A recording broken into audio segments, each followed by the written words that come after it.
제가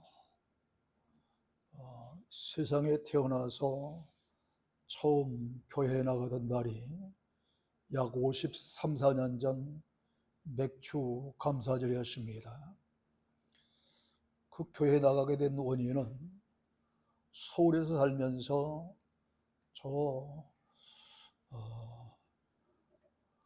침례교회 다니는 어느 여자를 알게 됐습니다. 근데 그 여자와 계속 교제를 하기 위해서는 역시 저도 신앙이 무엇인지, 교회가 무엇인지 좀 알아야 대화가 될 것 같고, 그래서 처음 고향에 내려갔다가 교회 간 것이 하필이면 맥주감사절이었어요. 근데 그때만 해도 대부분 교인들이 여자들로 구성되어 있고, 또 그때만 해도 학교 다닌 그런 교인들이 별로 없는 그런 무학자들이 많았습니다. 그런 무학자 여자들을 놓고 꼭 목회자가 사기치는 것만 같아서 제가 설교를 듣다 손을 번쩍 들고 질문이 있습니다 했더니, 설교하던 그때 당시 여전도사님이었는데 전사님 깜짝 놀래가지고 예배가 끝나면 이야기하시지요 그러더라고요. 그렇게 사기꾼으로 보고 질문을 던졌던 제가 어떻게 하다가 목사가 되어서 매년 맥주 감사절 날을 맞이하여 하나님 앞에 예배하는 그런 저를 돌아보니까 오늘 또 감기가 무량합니다. 오늘은 구약시대 모세 때부터 지켜오던 그런 맥주 감사절입니다. 하나님께서 모세에게 말씀하셨고, 모세는 하나님의 말씀을 받아서 이스라엘 자손에게 말하기를 가나안 땅에 들어가 농사한 곡물의 첫 단을 제사장에 가져갈 것이요, 제사장은 그 단을 여호와께 드리라고 그렇게 말했습니다. 그러므로 한 해 동안 하나님께서 주신 첫 열매로 하나님께 감사하는 주일이 맥주감사절입니다. 이스라엘은 농사를 2번 지었어요. 그래서 이 맥주감사절과 또 가을에 추감사절, 이렇게 이 추수와 더불은 그런 절기를 2번씩 지키게 된 것입니다. 그렇다고 한다면 이 맥주감사절에 이 첫 열매를 드리라고 그랬는데, 이 첫 열매가 무엇일까요? 농사 짓는 사람에게는 첫 수확이요, 직장에 다니는 사람에게는 첫 월급이요, 또 장사하는 사람은 첫 매상의 수입이요, 사업하는 사람은 역시 첫 수입이 될 것입니다. 이렇게 첫 열매로 하나님께 감사하라는 것입니다. 우리는 첫 열매에 대해서 굉장히 무감갈 게 많지만, 하나님께서는 우리가 깜짝 놀랄 정도로 심각하게 말씀하셨습니다. 14절 보세요. 첫 열매를 가져오는 그날까지 떡이든지 볶은 곡식이든지 생이삭이든지 먹지 말되 거주하는 각처에서 대대로 지킬 영원한 규례니라, 이렇게 말씀하셨습니다. 이스라엘 백성은 광야 40년 동안 거칠고 험한 그러한 이 들판에서 하나님께서 내려주셨던 그런 만나만 계속해서 먹고 살았습니다. 이런 이스라엘 백성들이 가나안 땅에 들어가서 처음으로 농사를 지었는데, 그 거둔 첫 수확이야말로 얼마나 감격스러운 수확이요, 또 만나만 먹고 살았던 그들에게 곡식으로 만든 그런 음식이 얼마나 먹고 싶었겠습니까? 그런데 하나님께서는 하나님께 바치기 전까지는 절대로 먹어서는 안 된다는 것입니다. 하나님께 바치고 난 다음에 먹어야 한다는 것입니다. 가나안 땅에 들어간 첫 해만 그렇게 하라는 것이 아니라 매년 영원토록 지켜야 할 규례라고 말씀하고 있습니다. 농사 짓는 것만 아니라 이스라엘 자손의 처음 태어난 남자까지 바치라고 한 것이 바로 이 맥추 감사절 주일에 지켜야 될 그런 규례였습니다. 그래서 민수기서 3장 40절로 51절에 보면은 하나님께서 모세에게 이스라엘 자손의 처음 태어난 남자의 숫자를 좀 세어봐라 그랬습니다. 그래서 일일이 다 세어보니까 22,270명이었습니다. 레위인 전체 수보다 273명이 더 많은 숫자였습니다. 그러자 하나님께서 이스라엘 자손 중 처음 태어난 자 대신에 레위인과 가축을 들이되 한 사람이 5세겔로 계산하여 속전으로 바치게 하셨습니다. 이 속전이라는 것은 죄를 면하기 위해서 바치는 돈을 말합니다. 요즘으로 말하면 이게 구속 중에 있는 그런 죄인들을 보증금을 받고 풀어주는 그런 석방하는 제도와 비슷한 그런 것이 이 속전입니다. 또 신명기서 16장 11절에 보면은 맥추절을 이스라엘 백성뿐만 아니라 이제 노비나 성중에 있는 이방인들, 그러니까 이 성 안에, 예루살렘 성 안에 있는 이 이스라엘 백성들뿐만 아니라 다른 그런 사람들까지도, 또 심지어는 홀로 된 고아와 과부까지도 다 지키게 했습니다. 이 사실상 이방인들이나 당시 고아나 홀로 된 그런 이 여인, 굉장히 살기 힘든 그런 사람들인데 첫 열매를 먹기까지 아무것도 먹지 말고 그 첫 열매를 다 바치도록 엄하게 명령하셨으니 얼마나 하나님은 이 첫 열매를 드리는 이 맥추절을 기히 여기시는가를 깨달을 수 있습니다. 또 출애굽기 34장 20절에 보면은 나귀의 첫 새끼를 드릴 때에는 나귀의 첫 새끼로 드리지 아니하고 어린 양으로 드릴 것이고, 또 그렇게 하지 아니하면은 그 몫을 꺾을 것이며 내 아들 중 장자는 다 대속할지며 빈손으로 내 얼굴을 보이지 말라 그랬습니다. 절대로 빈손 들고 오지 말라는 것입니다.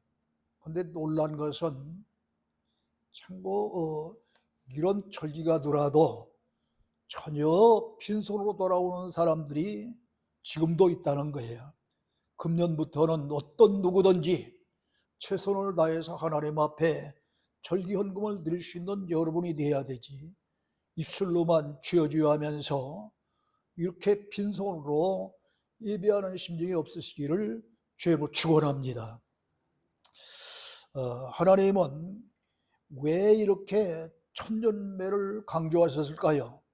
살기 힘든 고아와 홀로 사는 여인들까지도 빈손을 보이지 말고 천열매로 감사를 드리라 하실까요? 천열매를 거둘 때는 언제나 먹고 살기가 가장 어려운 때입니다. 왜냐하면 우리나라 같은 경우에는 가을에 거뒀던 그런 양식이 다 떨어져 갈 때가 바로 천열매를 거두기 직전입니다.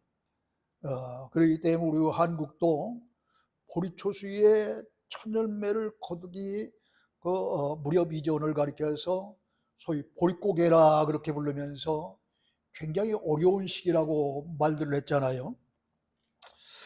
이렇게 먹고 살기가 가장 어려운 때 사랑이 많으신 하나님께서 왜 굳이 첫 열매를 그렇게 바치라고 하셨을까 궁금하지 않을 수 없습니다. 정말 우리의 그 상식적인 그런 견해로는 사랑이 많으시다고 한다면 바치기 전에 어떻게 굶으라고 그렇게 말씀하시겠어요? 무엇이든지 먹으라고 했을 것이 당연한 것인데 아예 예물을 받기 전에는 굶으라는 거예요. 그러나 신명기서 16장 12절을 보면은 무엇 때문에 이처럼 첫 열매를 거두어서 하나님 앞에 감사의 예물로 바치기 전까지는 아무것도 먹지 말라고 하셨을까 하는 그런 궁금증이 풀립니다. 신명기서 16장 12절을 보면은 너는 애굽에서 종되었던 것을 기억하고 이 규를 지켜 행하라 말씀하신 내용이 나옵니다. 이 말씀은 이스라엘 백성들이 애굽에서 430년이라고 하는 긴 세월 동안 이제 종살을 하게 되는데 얼마나 그 종살이가 힘들었는지 견디다 못해 하나님 앞에 울부짖으며 애굽에서 탈출하고자 했습니다. 그러나 애굽의 강팍한 바로 왕은 계속해서 이스라엘 백성들이 애굽에서 빠져나가고자 하는 그런 탈출을 막게 됩니다. 그래서 하나님께서 재앙을 내리시는데 무려 몇 가지 재앙을 내리세요? 10가지의 재앙을 내리셨습니다. 9가지 재앙을 내릴 때까지도 보낼 듯하다가는 또다시 보내지 아니하고 미련히 하나님께서는 마지막 수단으로 애굽의 장자와 처음 난 것을 다 죽이리라고 말씀하시면서 재앙의 사자를 저 애굽 땅에 보내십니다. 그러나 이 애굽 땅에는 애굽 백성들만 사는 것이 아니라 당시 이제 430여 년 전에 요셉 시대에 흉년 들었을 때 이주해온 바로 이스라엘 백성들이 번창하여 큰 민족을 이루어 살고 있기 때문에 이곳에는 애굽의 장자뿐만 아니라 이스라엘의 장자들도 있는 것입니다.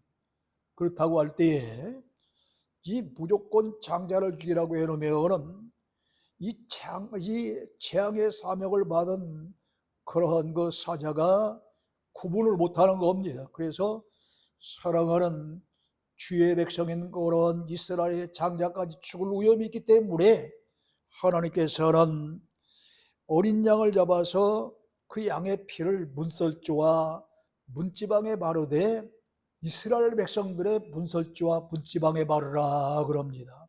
그렇게 해도 이 장자를 죽이려고 온 그러한 그 재앙의 사자들로 하여금 문지방에 붉은 양의 피가 묻은 이스라엘 백성들의 집은 그냥 넘어가게 했습니다. 넘어갔다는 뜻이 유월이야. 그래서 그 넘어감으로 말미암아 이스라엘 백성의 장자는 죽지 아니하고 이 양의 피가 묻혀지지 아니한 애굽 백성의 장자들만 다 죽게 되었습니다. 그래서 이런 양의 피를 바른 그러한 그 이스라엘 집은 재앙의 사자가 넘어감으로 말미암아 다 구원받았기 때문에 하나님의 놀라운 은혜와 사랑의 역사가 나타난 것입니다. 바로 이런 재앙에서 건져주셨음을 기억하라는 것입니다. 그러므로 맥주감사절에 하나님께서 원하시는 것은 단순히 첫 열매가 아니라 이스라엘 백성들이 어떻게 해서 구원받았는가, 또 너희는 어떻게 해서 구원받았는가, 이 사실을 잘 깨닫고 기억하라는 것입니다. 그러므로 맥주감사를 지킬 때마다 이스라엘 백성이 어떻게 구원받았는지 우리도 역시 그 이치를 잘 깨달아야 되겠습니다. 여러분, 하나님께서 수많은 나라 백성 가운데 하필이면 적은 나라 가운데 한 나라요, 별 볼 일 없는 그런 나라, 완악하고 배신자라기로 유명한 그런 이스라엘 백성들을 왜 굳이 택하시고 구원하셨을까? 참으로 이해가 안 가는 그런 특별한 일입니다. 그러나 이 호세아서에 보면은 하나님의 훌륭한 선지자 호세아 이야기가 나오는데, 하나님께서는 품행이 아주 엄란한 여자 고멜이라고 하는 그런 여자와 훌륭한 선지자를 결혼하게 하셨습니다. 고멜이 얼마나 음란했는지 고멜이 낳은 아이들이 호세의 자식인지 다른 남자의 자식인지 알 수 없을 정도로 이렇게 아주 호맹이 음란한 그런 여자가 고멜이었습니다. 또 이런 고멜이 이 호세아 선지자와 결혼하면서도 다른 남자를 따라가 가출할 때가 있었어요. 그런데 그때 호세아는 이런 음란한 자기의 그 아내 고멜을 찾아오기 위해서 돈을 주고 그걸 찾아가서 아내를 찾아옵니다. 도저히 내키지 않는 일이었지만 하나님께서 그렇게 하라고 하셨기 때문에 선지자 호세아는 이 음란한 여자, 남의 남자를 따라간 그런 이 음란한 여자 고멜을 돈 주고 찾아온 거예요. 고멜처럼 하나님께서는 작고 완악하고 배신자라는 이스라엘 민족을 선민 백성으로 택하시고 사랑하셨습니다. 그러나 이스라엘 백성은 이런 하나님의 은혜를 모르고 고멜처럼 끊임없이 우상 숭배를 하며 음란했습니다. 여러분 야고보서 4장 4절에 보면은 가늠한 여인들아 하면서 실질적으로 남녀 관계를 이야기하는 것으로 끝나지 아니하고 이제 세상과 벗된 것이 하나님과 원수됨을 알지 못하느냐, 그런즉 누구든지 세상과 벗이 되고자 하는 자는 스스로 하나님과 원수되는 것이니라 하면서 영적인 음란은 이 예배 시간이 이토록 귀중한데 세상 일 때문에 예배를 못 드린다고 한다면 그것도 영적 음란이라는 것입니다. 하나님의 것이 그토록 귀한 것인데 이 물욕 때문에, 물질의 욕심 때문에 하나님의 것을 누리지 못한다고 한다면 그것도 영적 음란이라는 것입니다. 이처럼 신앙보다 세상을 더 사랑하는 것, 믿음의 행위보다 세상 일을 더 좋아하는 이 일은 바로 가늠한 여인이 이 남자의 관계뿐만 아니라 이러한 세상을 좋아하는 것조차도 음란한 행위로 보면서 영적 간음으로 그렇게 야고보서 4장 4절은 말씀하고 있습니다. 그런데 이런데도 하나님께서는 이스라엘 백성을 몇 번이고 용서하시고 다시 사랑으로 품어주셨습니다. 만일 우리가 하나님이라고 생각해 보세요. 여러분이 하나님이고 제가 하나님이라고 한다면 이런 못돼먹은 이스라엘 백성을 몇 번이고 용서하고 사랑해야 한다는 것이 얼마나 가슴 아픈 일이고 괴로운 일이겠습니까? 이런 백성인데도 하나님은 다 용서하시고 구원해 주셨습니다. 그러므로 맥주감사절은 단순히 하나님께 감사 예물을 드리는 것으로 끝나지 말고 구원받을 수 없는, 도저히 용납할 수 없는 이스라엘의 구원에 대해 생각하고 기억해야 될 줄로 믿으시기를 주의 이름으로 축원합니다. 우리가 구원받은 은혜도 똑같은 이치입니다. 하나님께서는 저와 여러분을 택하시고 구원해 주셨습니다. 왜, 무엇 때문에 우리를 구원해 주셨을까요? 왜 독생자 예수 그리스도를 이 세상에 보내주시고 우리의 죄를 지시고 십자가에 달려서 돌아가시게 하셨을까요? 우리가 그런 하나님의 사랑을 받을 만한 자격이 과연 있을까요? 설명할 수 없는 은혜요, 도저히 이해할 수 없는 사랑입니다.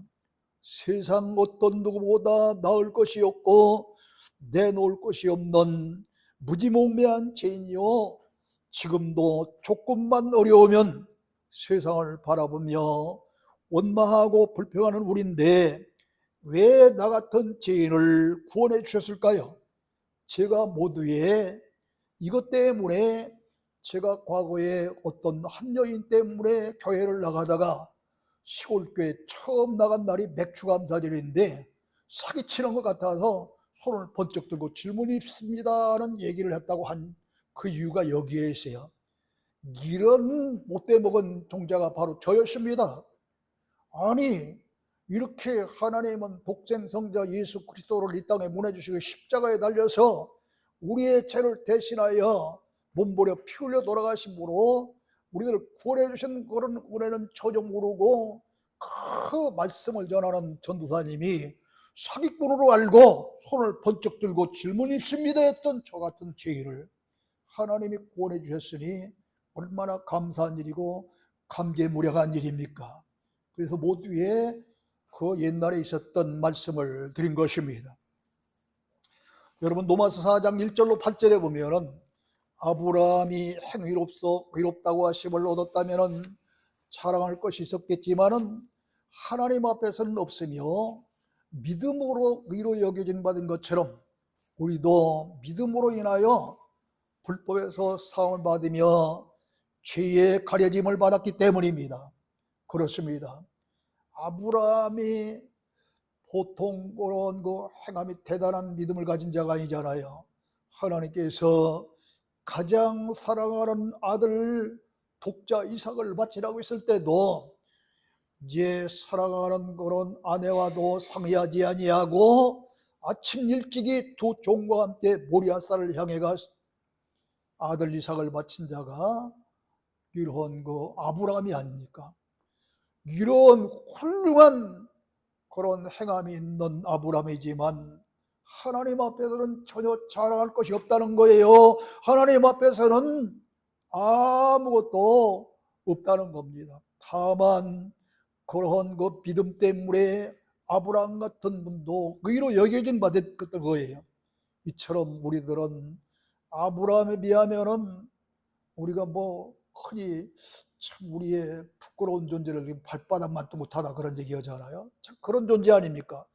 그런데도 불구하고 우리는 이 믿음이라고 하는 거 이거 하나 때문에 불법에서 용서를 받고 죄가 있지만 가려주시는 그런 가려짐을 받았기 때문입니다. 이렇게 말로 표현할 수 없는 큰 은혜는 이 세상에 보내심을 받은 예수 그리스도께서 저 6월절 이스라엘 백성들을 구원하기 위해서 어린 양이 희생이 되어져서 그 피가 문설주에 발라졌을 때에 이스라엘 백성들의 장자가 구원을 받았듯이 어린 양과 같은 예수님이 우리를 대신하여 희생이 되셨기 때문입니다. 그러므로 고린도전서 5장 7절에 보면 예수님을 그냥 예수님이라 하지 아니하시고 우리의 6월절 양 곧 그리스도께서 희생되셨느니라고 말씀한 줄로 믿으시기를 주님으로 축원합니다. 더 감사할 이유가 있으니 맥추절에 성령님께서 임하셨기 때문입니다. 맥추절은 6월절이 지난 후 50일째 되는 날이기 때문에 이제 오순절이라 그런 겁니다. 한 순이 열흘을 가리켜요. 그러니까 50일이니까 5순 안에요. 그래서 오순절날 그러는 겁니다. 그리고 이 주일로 따지면 7주 후 되는 그 이튿날이니까 77절이라고도 불러요. 그런데 사도행전 2장 1절 5절에 보면은 오순절날에 사도들과 120모 이 성도들에게 성령이 불같이 임했습니다. 그러므로 맥추절은 성령 강림절이기도 하며 우리에게 성령이 임하셨음을 감사하는 날입니다. 로마서 8장 23절에 보면 그뿐 아니라 또한 우리 곧 성령의 처음 익은 열매를 받은 우리까지도 속으로 탄식하며 양자될 것 곧 우리 몸의 속량, 죄값을 대신 치려 구원시킨다는 뜻이 속량이에요. 이런 속량을 기다리라 그랬습니다. 그러므로 참 도저히 이해가 안 되지만 성령 받은 것을 보니 그가 구원받은 사람이구나 하는 것을 알 수 있어요. 이 얼마나 놀라운 은혜입니까? 여러분, 우리는 이 세상을 살면서도 얼마나 많은 그런 애환들이 많습니까? 옛날보다 지금이 살기 좋은 때라고 하지만 상대적인 그런 이 비교의식 때문에 맨날 나는 가난하고 못 살다고 생각하고 나는 억울하다고 생각하고 나는 힘들다고 생각하지 않아요? 근데 예수 그리스도를 믿기만 하면은 죄도 허물도 사함받고 가리짐을 받고 눈물도 없고 애통함도 없고 아픔도 없고 곡하는 일도 없는 슬픔도 없는 그 나라에서 영원토록 살 수 있는 구원의 은총을 주셨으니 이 얼마나 감사한 일입니까? 그렇기 때문에 누가복음 11장 3절에 보면 하나님 주시는 가장 좋은 것이, 가장 좋은 선물이 성령이라고 말씀하신 줄로 믿으시길 바랍니다. 돈이 아니라, 권세가 아니라, 명예가 아니라, 세상 지혜가 아니라 성령 받아야 물과 성령으로 거듭남으로 말미암아 그 하늘나라에 갈 수 있기 때문에 하나님 주신 최상의 선물이, 하나님 주신 최상의 좋은 것이 성령이라는 겁니다.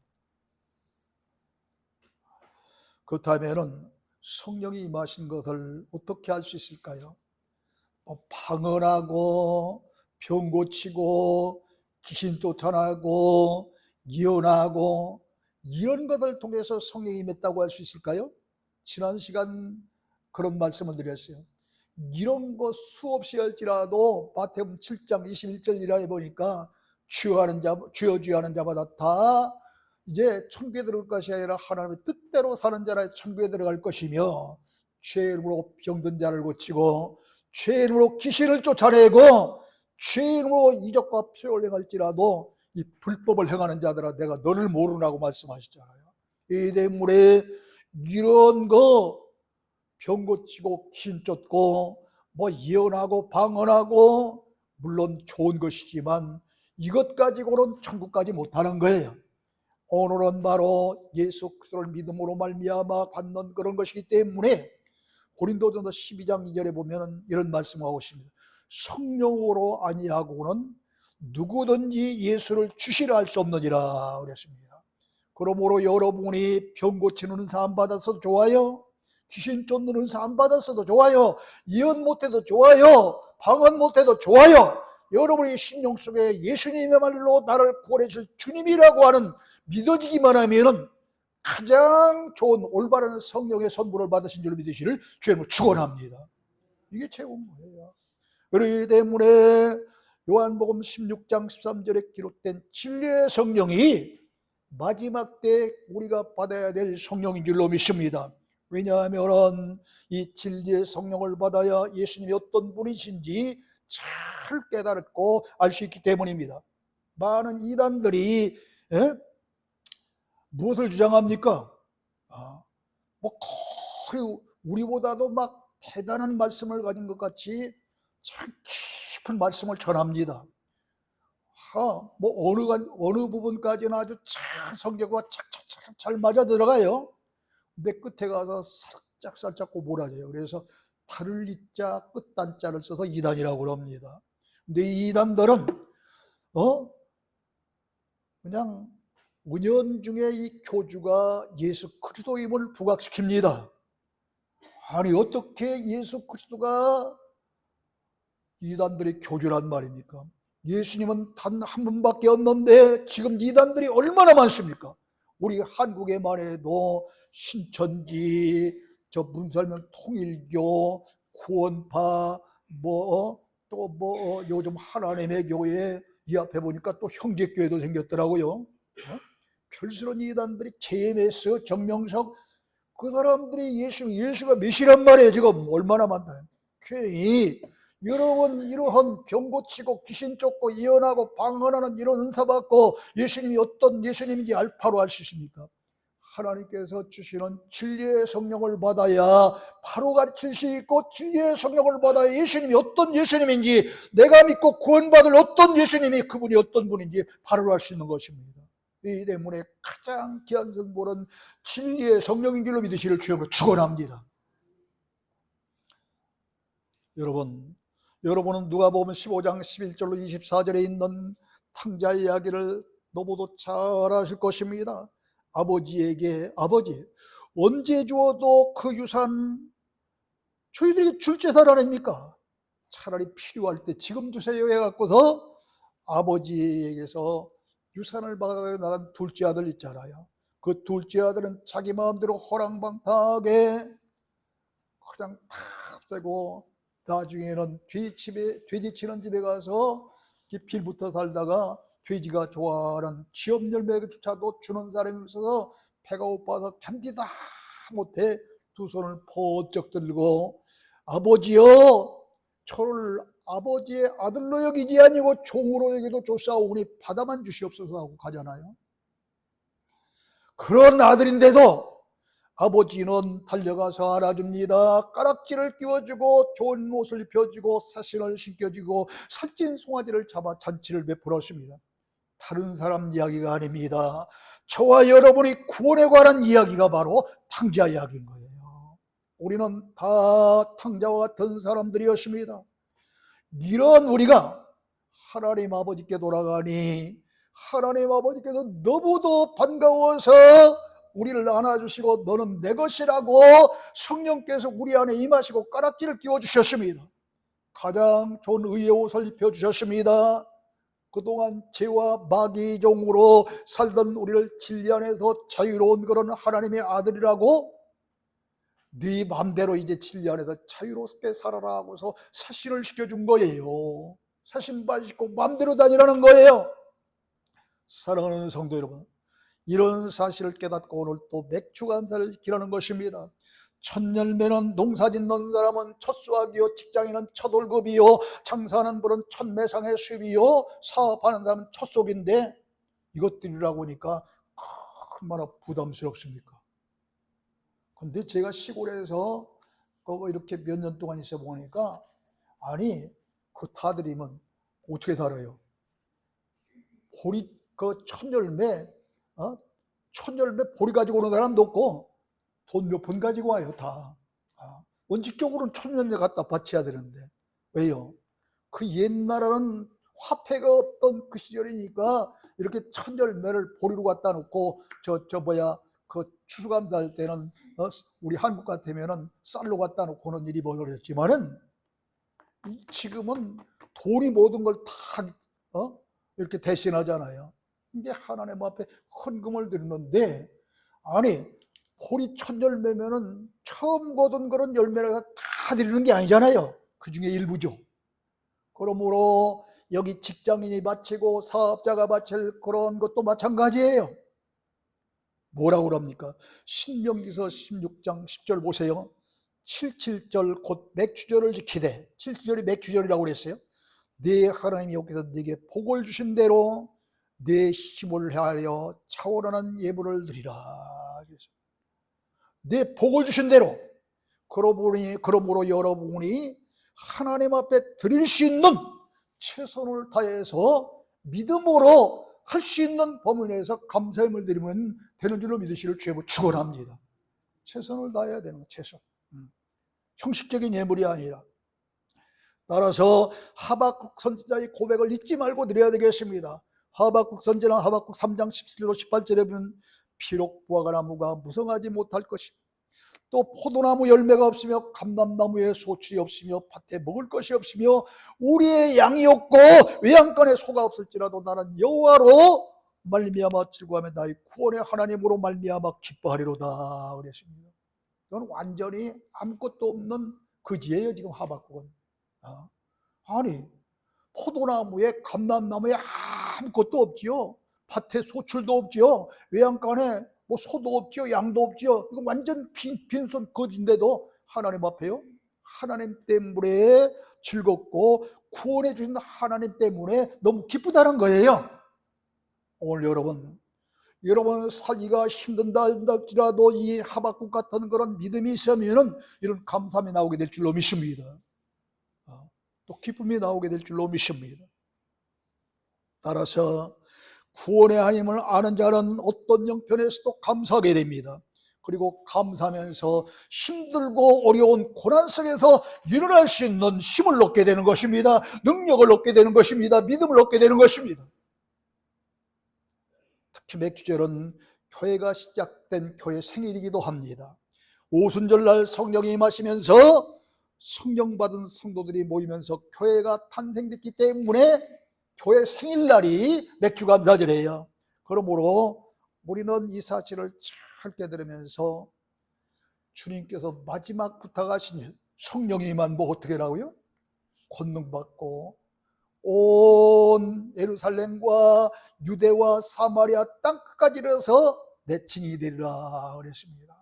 그러므로 가장 좋은 천절매는 내가 열심히 하나님의 마지막 지상 명령 이 말씀을 받들어서 전도한 그런 심령을 하나님 앞에 이렇게 같이 와서 이제 이 영적 천절매를 드립니다 하면서 예배드리는 것이 지상 최대의, 아니 성경의 최대의 하나님 앞에는 감사의 예물이 될 줄로 믿습니다. 금년은 못했을지라도 이 말씀의 깊은 뜻을 참 깨닫고 1년 동안 열심히 전도해서 다음 맥주감사절에는 우리 하나님 앞에 감사의 예물도 좋지만 그보다 더 좋은 세상의 예물, 전도의 일을 옆에, 전도한 사람들 옆에 놓고 같이 예배드릴 수 있는 귀한 날들이 다 되어지기를 주님으로 축원합니다. 하나님 아버지 은혜를 감사합니다. 우리는 맥주